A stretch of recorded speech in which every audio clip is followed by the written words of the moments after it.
Hello दोस्तों, कैसे हैं आप सब। आई होप आप सब लोग बहुत अच्छे होंगे। आज मैं आपको चैप्टर 5 यानी कि पृथ्वी के प्रमुख परिमंडल पढ़ाने जा रही हूँ, ज्योग्राफी का क्लास 6 का। चलिए आज हम पढ़ते हैं इसमें कि पृथ्वी के कितने मंडल हैं और इसमें क्या क्या चीज़ें हैं। जैसा कि आप दोस्तों पहले भी पढ़ चुके हैं कि पहले चैप्टर में ही आपने पढ़ा था कि पृथ्वी एकमात्र ऐसा ग्रह है जहाँ पर जीवन संभव है। चलिए स्टार्ट करते हैं।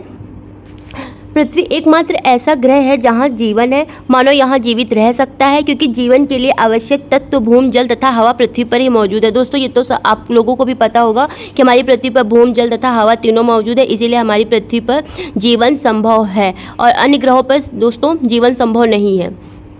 पृथ्वी की ऐसी सतह जिसमें पर्यावरण के 3 महत्वपूर्ण घटक आपस में मिलते हैं तथा एक दूसरे को प्रभावित करते हैं। पृथ्वी का ठोस भाग जिस पर हम रहते हैं उसे भूमंडल कहा जाता है। गैस की परतें जो पृथ्वी के चारों ओर घेरती है उसे वायुमंडल कहा जाता है। जहां ऑक्सीजन, नाइट्रोजन, कार्बन डाइऑक्साइड तथा दूसरी गैसें पाई जाती हैं उसे वायुमंडल। पृथ्वी के बड़े भाग पर जल पाया जाता है जिसे जलमंडल कहा जाता है। जलमंडल की सभी अवस्थाएं जैसे कि बर्फ, जल एवं जल वाष्प सम्मिलित हैं। दोस्तों इसमें हमें भूमंडल, वायुमंडल, जलमंडल के बारे में आगे पढ़ना है।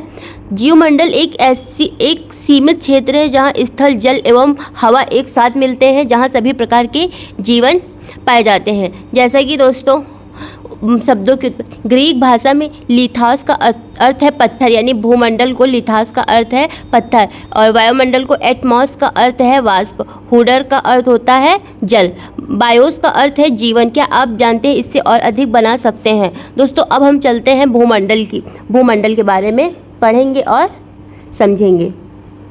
भूमंडल पृथ्वी के ठोस भाग को भूमंडल कहा जाता है। यह भूपर्पटी के चट्टानों तथा मिट्टी की पतली परतों का बना होता है जिसमें जीवों के लिए पोषक तत्व पाए जाते हैं। पृथ्वी की सतह को 2 मुख्य भागों में बांटा जाता है। बड़े स्थलीय भूभागों को महाद्वीपों के नाम से जाना जाता है तथा बड़े जलाशयों को महासागरीय बेसिन के नाम से भी जाना जाता है। जैसे कि आप दोस्तों जानते हैं कि विश्व के सभी महासागर आपस में एक दूसरे से जुड़े हैं तथा सभी स्थलीय भूभाग एक दूसरे से आपस में जुड़े हुए हैं। समुद्र तली का तल सभी जगह समान है। स्थल की ऊंचाई को समुद्र से मापा जाता है जिसे शून्य माना जाता है। चलिए आगे चलते हैं। दोस्तों ये देख लीजिए,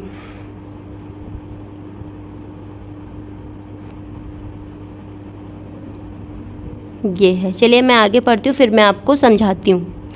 विश्व का सबसे ऊंचा शिखर माउंट एवरेस्ट समुद्र तल से 8,848 मीटर ऊंचा है। विश्व का सबसे बड़ा भाग प्रशांत महासागर का मेरियाना गर्त है। दोस्तों इसको आप याद रखिएगा, ये क्वेश्चन आ जाता है पेपर में कि विश्व का सबसे गहरा भाग प्रशांत महासागर का कौन सा है, मेरियाना गर्त है, जिसकी गहराई 11,022 मीटर है। क्या आपने कभी कल्पना की है कि समुद्र की गहराई पृथ्वी के सबसे ऊंचे भाग से इतनी अधिक भी हो सकती है। चलिए मैं आपको बता देती हूँ। सबसे पहले जैसा कि दोस्तों आप ये देख सकते हैं कि ये यहाँ पे ये एशिया महाद्वीप है, ये अफ्रीका है, ये यूरोप है, ये अंटार्कटिका है, ये ऑस्ट्रेलिया है और इधर पे ये दक्षिण अमेरिका है और ये उत्तरी अमेरिका है। दोस्तों जो क्या कहते हैं, जो सहारा मरुस्थल है, जो सबसे बड़ा मरुस्थल है, ये कहाँ पर है, ये अफ्रीका में है। और देखिए चारों तरफ इधर हमारे सब मतलब जली जल है, ठीक है। और सबसे लंबी नदी ये नील नदी, ये भी अफ्रीका से ही निकलती है। और जो ये यूराल पर्वत है ये एशिया और यूरोप को अलग करता है दोस्तों, ठीक है। और ये दक्षिण अमेरिका, यहाँ पे अमेज़न नदी निकलती है। और क्या कहते हैं कि एंडीज पर्वत भी देखिए दक्षिण अफ्रीका में ही है। ये दोस्तों इम्पॉर्टेंट पॉइंट्स हैं जिसे आप ज़रूर याद रखिएगा। और उत्तरी अमेरिका में रॉकी पर्वत है।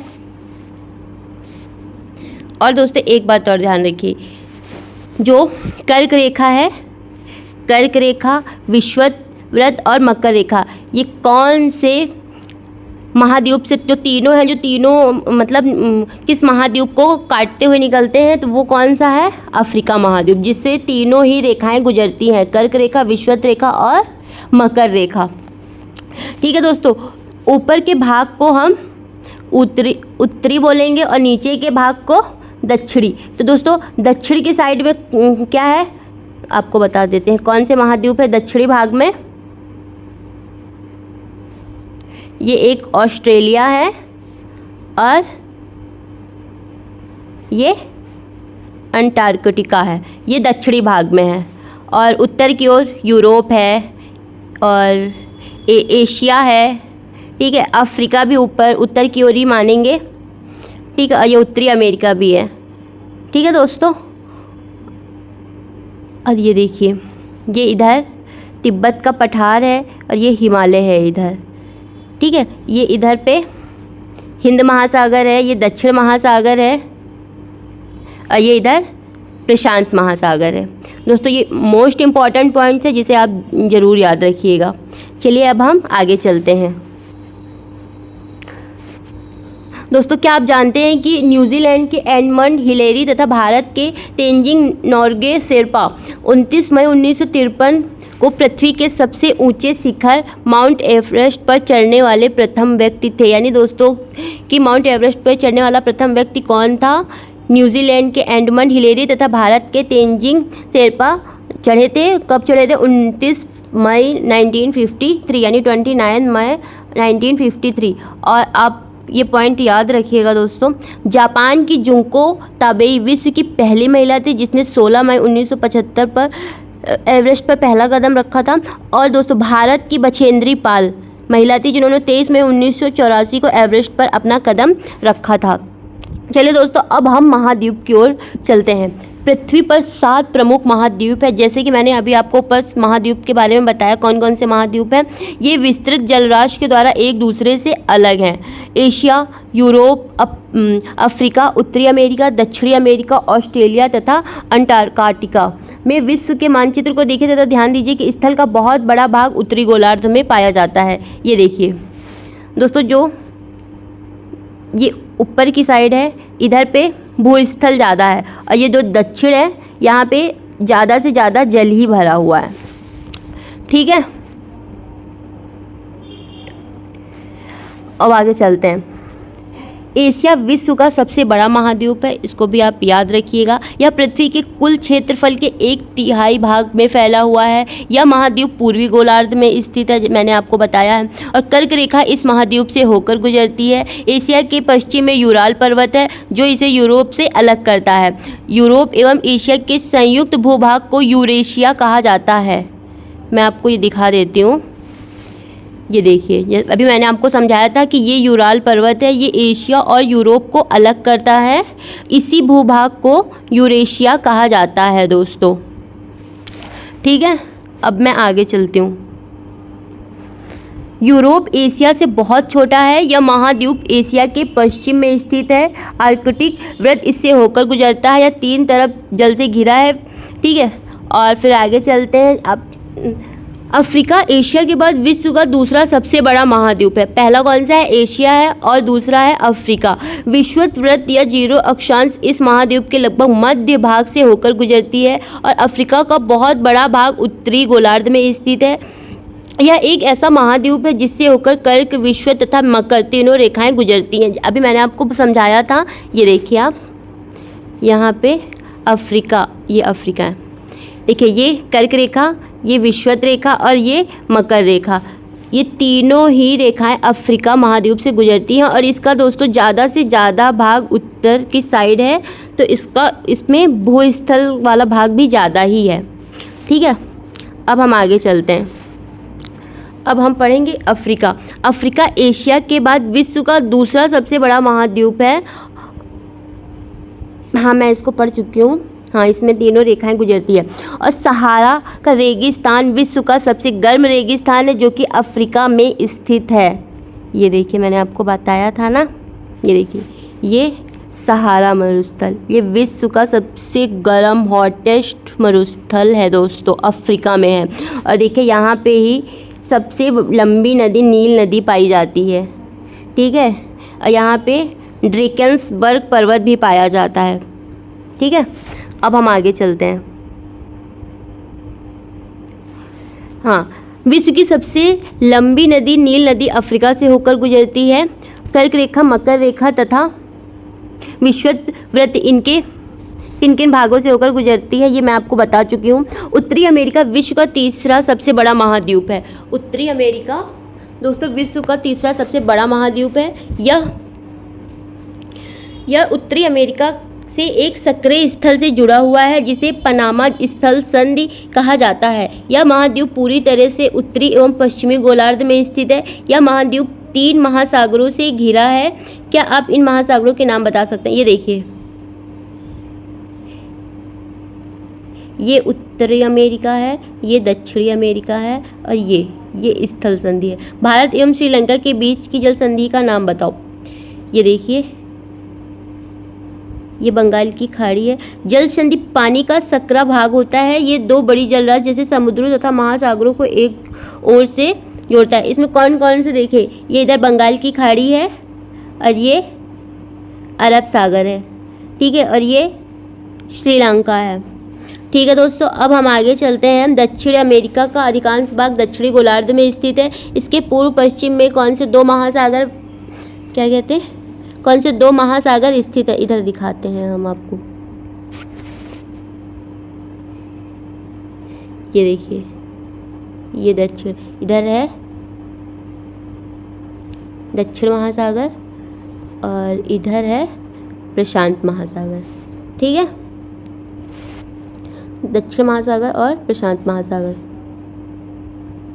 दक्षिण अमेरिका में विश्व की सबसे बड़ी नदी अमेज़न बहती है, मैंने आपको बताया था ना ऊपर। और ऑस्ट्रेलिया विश्व का सबसे छोटा महाद्वीप है जो पूरी तरीके से दक्षिण गोलार्ध में स्थित है। यह चारों तरफ से महासागरों तथा समुद्रों से घिरा है। इसे द्वीपीय महाद्वीप कहा जाता है। और फिर आगे चलते हैं। अंटार्कटिका एक बहुत बड़ा महाद्वीप है जो कि दक्षिणी गोलार्ध में स्थित है और दक्षिण ध्रुव इस महाद्वीप के मध्य में स्थित है। दक्षिण ध्रुव क्षेत्र में, क्योंकि यह दक्षिण ध्रुव क्षेत्र में स्थित है, इसीलिए यह हमेशा मोटी बर्फ की परतों से ढका रहता है। यहाँ किसी भी प्रकार का स्थायी मानव निवास नहीं करता है। यहाँ से देशों के शोध केंद्र यहाँ स्थित है। भारत के भी शोध के संस्थान है जिनका नाम है मैत्री तथा भारती। ये दोस्तों आप याद रखिएगा। अब हम दोस्तों पढ़ेंगे जल मंडल। पृथ्वी को नीला ग्रह कहा जाता है। दोस्तों पृथ्वी को नीला ग्रह क्यों कहते हैं? क्योंकि पृथ्वी का जो 71% हिस्सा है वो जल से ढका हुआ है तथा 29% भाग पर स्थल है। जल मंडल में सभी देखिए इस पे लिखा भी हुआ है, पृथ्वी का 71% भाग जल से तथा 29% भाग स्थल है। जल मंडल में जल के सभी रूप उपस्थित हैं। इसमें महासागर एवं नदियाँ, झीलें, हिम नदियाँ, भूमिगत जल तथा वायुमंडल की जल वाष्प सभी सम्मिलित है। फिर आगे चलते। पृथ्वी पर पाए जाने वाले जल का 97% से अधिक भाग महासागरों में पाया जाता है एवं यह इतना अधिक खारा होता है कि मानव के उपयोग में नहीं आता है। शेष जल का बहुत बड़ा भाग बर्फ की परतों एवं हिम नदियों तथा भूमिगत जल के रूप में पाया जाता है। जल का बहुत कम भाग अलवण जल के रूप में पाया जाता है जो मनुष्य के इस्तेमाल में आ जाता है। यही कारण है कि नीले ग्रह में रहने के बावजूद हम पानी की कमी को महसूस करते हैं। ये देखिए आप, ये इधर एशिया है, ये यूरोप है, ये उत्तर अमेरिका है, ये दक्षिण अमेरिका है, ये अफ्रीका है, ये ऑस्ट्रेलिया है, ये 6 हुए। और ये लास्ट में इधर दक्षिण की ओर ये अंटार्कटिका है, ठीक है। चलिए अब हम आगे चलते हैं। महासागर। महासागर जलमंडल के मुख्य भाग हैं। ये आपस में एक दूसरे से जुड़े हुए होते हैं। महासागरीय जल हमेशा गतिशील रहता है। तरंगे, ज्वार भाटा तथा महासागरीय धाराएं। महासागरीय जल की 3 प्रमुख गतियां हैं। बड़े से छोटे आकार के आधार पर क्रमशः 5 महासागर प्रमुख हैं। प्रशांत महासागर, अंटार्कटिका महासागर, हिंद महासागर, दक्षिणी महासागर तथा आर्कटिक महासागर, ठीक है। अब हम आगे चलते हैं। प्रशांत महासागर सबसे बड़ा महासागर है। यह पृथ्वी के 1/3 भाग पर फैला है। पृथ्वी का सबसे बड़ा भाग मेरियाना गर्त प्रशांत महासागर में स्थित है। दोस्तों ये ऊपर भी हमने बताया है कि जो मेरियाना गर्त है वो प्रशांत महासागर में स्थित है। प्रशांत महासागर लगभग वृत्ताकार है। प्रशांत महासागर जो है वो लगभग वृत्ताकार है। और एशिया, ऑस्ट्रेलिया, उत्तर एवं दक्षिण अमेरिका इसके चारों ओर स्थित हैं। इसके चारों ओर कौन कौन स्थित है? एशिया, ऑस्ट्रेलिया, उत्तर एवं दक्षिण अमेरिका इसके चारों ओर स्थित है। प्रशांत महासागर के चारों ओर इन महाद्वीपों की स्थिति का पता लगाएं। ये तो मैंने आपको बता दिया। अंटार्कटिका महासागर विश्व का दूसरा सबसे बड़ा महासागर है। यह अंग्रेजी भाषा के अक्षर के आकार का है। इसके पश्चिमी किनारे पर उत्तर एवं दक्षिण अमेरिका तथा पूर्वी किनारे पर यूरोप एवं अफ्रीका अंटार्कटिका महासागर की तटरेखा बहुत अधिक दंतुरित है। यह अनियमित एवं दंतुरित तटरेखा प्राकृतिक पोताश्रयों एवं पतनों के लिए आदर्श स्थित है। व्यापार की दृष्टि के लिए यह सबसे व्यस्त महासागर है। दोस्तों, जो अंटार्कटिका महासागर है ये सबसे व्यस्त महासागर है। यहाँ से मतलब क्या कहते हैं कि आयात निर्यात ज़्यादा होता है। हिंद महासागर ही एक ऐसा महासागर है जिसका नाम किसी देश के नाम पर यानी भारत के नाम पर रखा गया है। यह महासागर लगभग त्रिभुजाकार में है। इसके उत्तर में एशिया, पश्चिम में अफ्रीका तथा पूर्व में ऑस्ट्रेलिया स्थित है। दक्षिण महासागर अंटार्कटिका महाद्वीपों को चारों ओर से घेरता है। यह अंटार्कटिका महाद्वीप के उत्तर की ओर 60 अंश दक्षिण अक्षांश तक फैला हुआ है। आर्कटिक महासागर उत्तर ध्रुव वृत्त में स्थित है तथा यह उत्तर ध्रुव के चारों ओर फैला है। यह प्रशांत महासागर से छिछले वाले जल सक्रिय भाग से जुड़ा है जिसे बेरिंग जल संधि के नाम से जाना जाता है। यह उत्तर अमेरिका के उत्तरी तटों तथा यूरेशिया से घिरा हुआ है। चलिए अब हम पढ़ते हैं वायुमंडल।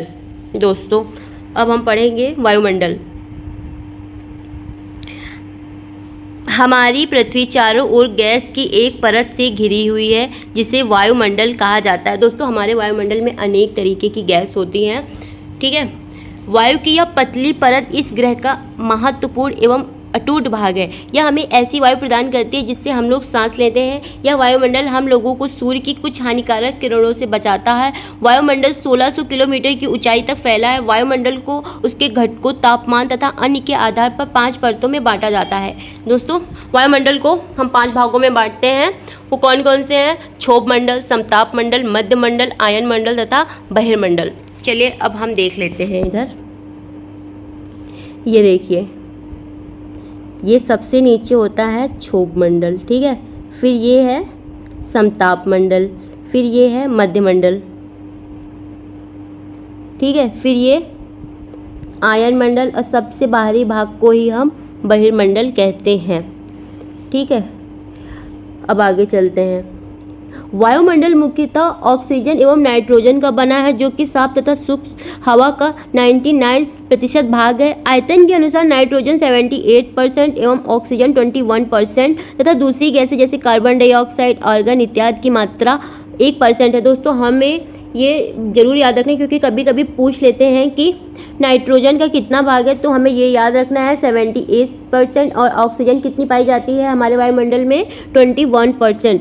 दोस्तों, जब ऑक्सीजन सांस लेने के लिए आवश्यक है जबकि नाइट्रोजन प्राणियों की वृद्धि के लिए आवश्यक है। कार्बन डाइऑक्साइड यद्यपि बहुत कम मात्रा में है लेकिन यह पृथ्वी के द्वारा छोड़ी गई ऊष्मा को अवशोषित करती है जिससे पृथ्वी गर्म रहती है और यह पौधों की वृद्धि के लिए भी आवश्यक है। ऊंचाई के साथ वायुमंडल के घनत्व में भिन्नता आती है। यह समुद्री तल पर सबसे अधिक होता है तथा जैसे जैसे हम ऊपर की ओर जाते हैं यह तेज़ी के साथ घटता जाता है। आप जानते हैं कि पहाड़ों पर पर्वतारोहियों को हवा के घनत्व में कमी होने के कारण सांस लेने में कठिनाई होती है। जैसे दोस्तों, जैसे जो पर्वतारोही होते हैं, जैसे जैसे वो ऊंचाई पर पहुंचने लगते हैं तो उन्हें सांस लेने में दिक्कत होने लगती है क्योंकि वहाँ का घनत्व कम होता है।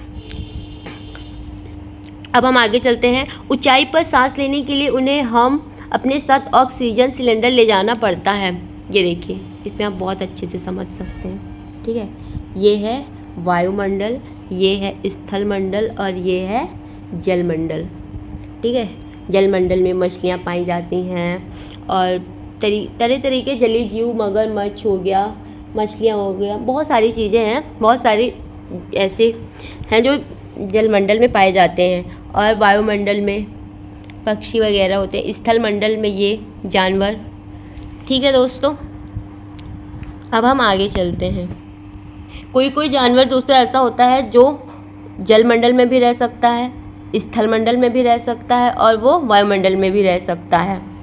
ठीक है, अब हम आगे चलते हैं। ये इधर हमने देखा था ना। हाँ, जैसे जैसे हम ऊपर की ओर जाते हैं तो तापमान भी घटता है और वायुमंडल पृथ्वी पर दबाव डालता है। यह एक स्थान से दूसरे स्थान पर अलग अलग होता है। कुछ क्षेत्रों में हमें अधिक दाब महसूस होता है जबकि कुछ क्षेत्रों में कम। वायु उच्च दाब से निम्न दाब की ओर बहती है। गतिशील वायु को पवन कहा जाता है। अब हम आगे चलते हैं। जीवमंडल। दोस्तों अब हम जीवमंडल के बारे में पढ़ेंगे।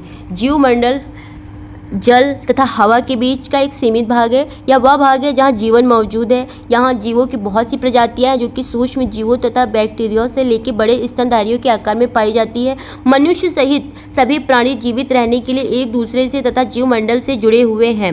जीवमंडल के प्राणियों को मुख्यतः दो भागों जंतु जगत एवं पादप जगत में विभक्त किया जाता है। पृथ्वी की ये तीनों परिमंडल आपस में पारस्परिक क्रिया करते हैं तथा एक दूसरे को किसी न किसी रूप में प्रभावित करते हैं। उदाहरण के लिए जैसे कि लकड़ी तथा खेती के लिए वनों को काटा जाए तो इससे ढलुआ भाग पर मिट्टी का कटाव तेजी से होने लगता है। इसी प्रकार प्राकृतिक आपदा जैसे भूकंप से पृथ्वी की सतह में परिवर्तन हो जाता है। हाल ही में सुनामी के कारण अंडमान निकोबार द्वीप समूह का कुछ भाग पानी में डूब गया था। झीलों तथा नदियों में दूषित पदार्थों को प्रवाहित होने से उनका जल मानव के इस्तेमाल के लायक नहीं बचा था। यह जल दूसरे जीवों को भी नुकसान पहुंचाता था। फिर दोस्तों आगे चलते, उद्योगों, तापीय विद्युत संयंत्रों तथा गाड़ियों का उत्सर्जित पदार्थ वायु को प्रदूषित करता है। कार्बन डाइऑक्साइड वायु का एक महत्वपूर्ण घटक है, लेकिन कार्बन डाइऑक्साइड की मात्रा में वृद्धि के कारण पृथ्वी के तापमान में वृद्धि हो रही है, जिसे भूमंडलीय तापन कहा जाता है। इसीलिए भूमंडल, वायुमंडल तथा जलमंडल के बीच के प्राकृतिक संतुलन को बनाए रखने के लिए पृथ्वी के संसाधनों के सीमित उपयोग की आवश्यकता है। जैसा कि दोस्तों आप देख सकते हैं, ये देखिए,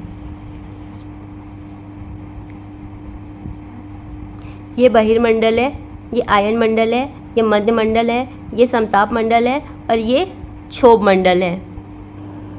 दोस्तों जो क्षोभ मंडल होता है यहाँ पे जीवन संभव है। मैं आपको यहाँ पे समझा देती हूँ, जो ये है, ठीक है दोस्तों। ये है स्थल मंडल, इसको भी हम भूमंडल बोलते हैं। या पृथ्वी का ठोस भाग है जहाँ पर हम रहते हैं। इन शॉर्ट में मैं आपको समझा रही हूँ। और ये है वायुमंडल। दोस्तों जो पृथ्वी को चारों ओर से घेरने वाली जो गैसें होती हैं, जिसमें ऑक्सीजन, नाइट्रोजन, कार्बन डाइऑक्साइड जैसी गैसें पाई जाती हैं, उन्हें हम ये वायुमंडल। और दोस्तों हम वायुमंडल को भी कई परतों में बांट सकते हैं, जैसे कि मैंने आपको समझाया है। जैसे कौन से 4 परतें हैं आपको तो पता होगा, मैंने आपको बताया है। क्षोभ मंडल, समताप मंडल, मध्य मंडल, बहिर्मंडल, या आप उसको तापमंडल भी बोल सकते हैं, ठीक है। और फिर ये आ जाता है जलमंडल। दोस्तों पृथ्वी का वो भाग जलमंडल बोलते हैं जिसको, जिसमें कि भूमिगत जल, ठीक है, सतही जल आदि के रूप में जहाँ मौजूद होता है। इसमें महासागर, झीलें, नदियाँ, बर्फ और क्या कहते हैं धाराएँ, ये सब जो शामिल होता है यहाँ पे जलमंडल होता है। और आपको मैंने बताया कि पृथ्वी का 71% हिस्सा पानी से घिरा हुआ है दोस्तों, ठीक है। यहाँ पे कितना भाग, यहाँ 71% भाग पृथ्वी का पानी से घिरा हुआ है, ठीक है दोस्तों। चलिए अब हम आपको क्वेश्चन आंसर करवा देते हैं, ठीक है। क्वेश्चन है, हाँ, पृथ्वी के 4 परिमंडल कौन कौन से हैं? मैंने आपको बताया है पृथ्वी के 4 प्रमुख परिमंडल कौन से हैं। भूमंडल, जलमंडल, वायुमंडल और जीवमंडल। फिर है पृथ्वी के प्रमुख महाद्वीपों के नाम बताइए। मैंने आपको बताया है कौन कौन से महाद्वीप हैं। पृथ्वी में 7 महाद्वीप होते हैं। एक एशिया, यूरोप, अफ्रीका, उत्तरी अमेरिका, दक्षिण अमेरिका, ऑस्ट्रेलिया और अंटार्कटिका, ठीक है। फिर नेक्स्ट क्वेश्चन है, 2 महाद्वीपों के नाम लिखिए जो पूरी तरीके से दक्षिणी गोलार्ध में स्थित है। मैंने आपको बहुत अच्छे से ये चीज़ समझाई थी कि कौन से क्या कहते हैं दक्षिणी गोलार्ध में कौन से 2 महाद्वीप हैं, ऑस्ट्रेलिया और अंटार्कटिका, ठीक है। अब नेक्स्ट क्वेश्चन है, वायुमंडल की विभिन्न परतों के नाम लिखिए। वायुमंडल की 5 परत होती है, क्षोभ मंडल, समताप मंडल, मध्य मंडल, आयन मंडल या बहिर्मंडल, ठीक है। अब आप ये बताइएगा, पृथ्वी को नीला ग्रह क्यों कहा जाता है? मैंने इसको भी आपको बहुत अच्छे से समझाया है। पृथ्वी को नीला ग्रह इसलिए कहा जाता है क्योंकि पृथ्वी का 71% भाग जल से घिरा हुआ है। और दोस्तों अंतरिक्ष यानी आसमान से देखने पर यह नीले रंग की दिखाई पड़ती है, ठीक है। उत्तरी गोलार्ध को स्थली गोलार्ध क्यों कहा जाता है? क्योंकि दोस्तों मैंने आपको बताया था क्योंकि उत्तरी गोलार्ध में स्थल का बहुत बड़ा भाग स्थित है, इसीलिए उत्तरी गोलार्ध को स्थली गोलार्ध कहा जाता है, ठीक है। अब आगे चलते हैं। जीवित प्राणियों के लिए जीवमंडल क्यों महत्वपूर्ण है।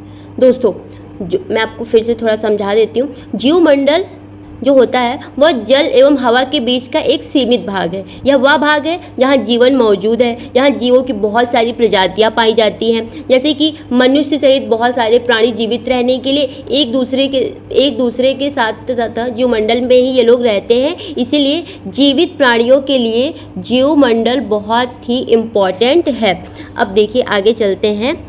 सही उत्तर चिन्हित कीजिए, ये मैं आपको बता देती हूँ। कौन सी पर्वत श्रृंखला एशिया एवं यूरोप को अलग करती है। ये मैंने आपको बताया था ना बहुत ही अच्छे से। यूराल पर्वत है, उसी जो भाग को अलग करती है उसे ही यूरेशिया बोलते हैं दोस्तों, ठीक है। मैंने ये भी आपको बताया था। उत्तरी अमेरिका दक्षिणी अमेरिका से कैसे जुड़ा है। उत्तरी अमेरिका दक्षिणी अमेरिका से कैसे जुड़ा है, स्थल संधि से, ठीक है। वायुमंडल में किस गैस का प्रतिशत सर्वाधिक है, ये भी मैंने आपको समझाया था। नाइट्रोजन का भाग सर्वाधिक है, ये कितना पाया जाता है 78%, ठीक है। और पृथ्वी पर जल कितना पाया जाता है 71%। ऑक्सीजन कितनी होती है 21%, ठीक है। ये याद रखिएगा, ये बहुत ही इंपॉर्टेंट है, ये आपको मोस्टली एग्जाम में देखने को मिलेगा, ठीक है दोस्तों। अब हम आगे चलते हैं। सबसे बड़ा महाद्वीप कौन सा है। सबसे बड़ा महाद्वीप कौन सा है, अफ्रीका है, एशिया है या ऑस्ट्रेलिया है। सबसे बड़ा महाद्वीप एशिया महाद्वीप है। कौन सा है, एशिया महाद्वीप, ठीक है। अब आगे चलते हैं। पृथ्वी का सबसे गहरा भाग मेरियाना गर्त है जो प्रशांत महासागर में स्थित है। ये भी मैंने आपको बताया था। और फिर महासागर का नाम एक देश के नाम पर रखा गया, वो कौन सा है, हिंद महासागर। ये किस देश के नाम से है, ये भारत यानी हिंदुस्तान। फिर है स्थल जल एवं हवा का एक सीमित भाग है जो जीवन के लिए आवश्यक है, उसको हम जीवमंडल, जहाँ पे जीवन संभव है उसको हम जीवमंडल कहते हैं, ठीक है। यूरोप एवं एशिया महाद्वीप को एक साथ यूरेशिया कहा जाता है। जो भाग अलग करता है दोनों महाद्वीपों को, वो कौन सी पर्वत है, यूराल पर्वत। इसी भाग को हम यूरेशिया कहते हैं। पृथ्वी का सबसे ऊंचा पर्वत शिखर कौन सा है, माउंट एवरेस्ट। मैंने आपको बताया था, जिसकी ऊंचाई 8,848 यानी 8,848 है। ये आप याद रखिएगा दोस्तों। आज के लिए इतना ही, फिर मिलेंगे हम एक नेक्स्ट वीडियो अच्छी वीडियो के साथ। अगर आपको वीडियो पसंद आई हो तो आप लाइक कमेंट शेयर और सब्सक्राइब जरूर कीजिएगा। अगर आप हमारे चैनल पर नए हैं तो सब्सक्राइब करना बिल्कुल भी ना भूलें। ऐसे ही मैं आपके लिए अच्छी अच्छी वीडियो NCERT के लाते रहूँगी हर सब्जेक्ट वाइज। थैंक यू दोस्तों।